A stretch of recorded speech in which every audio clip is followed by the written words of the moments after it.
Agents de la policia local de Roses han estat aquest matí fent proves amb el nou radar mòbil que la Regidoria de Seguretat Ciutadana acaba d'adquirir. Els agents que han tingut de fer un curs per aprendre el seu funcionament han començat a familiaritzar-se amb aquest nou aparell que en els propers dies s'instal·larà en aquelles vies on sovint no es respecten els límits de velocitat. Com ens ha explicat Joan Plana, el radar mòbil forma part d'un seguit de mesures que estan implementant encaminades a reduir la velocitat dels vehicles. El regidor creu que les bandes reductores als radars que indiquen la velocitat i la millora de la senyalització portaran els conductors de manera natural a circular a la velocitat correcta, acabant amb les petites infraccions de trànsit, mentre que el nou radar mòbil ha de tenir una funció dissuasòria per als conductors que Plana qualifica com a grans infractors. Molta gent ja va mica en mica adaptant la seva velocitat a la que toca,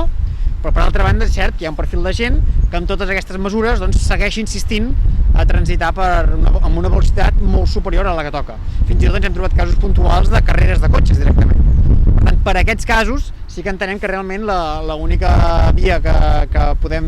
actuar de manera eficient és la via punitiva, que no és la que ens agrada, però que en aquest cas és la necessària, que bàsicament vol dir tramitar denúncies. Un cop finalitzada la fase de proves ja es començarà a denunciar els conductors que no respectin els límits de velocitat i els vials on es podria instal·lar properament són l'inici de l'avinguda de Roda, a la Gran Via, a la ronda de circunvalació i a la part alta de la Riera Ginjolers.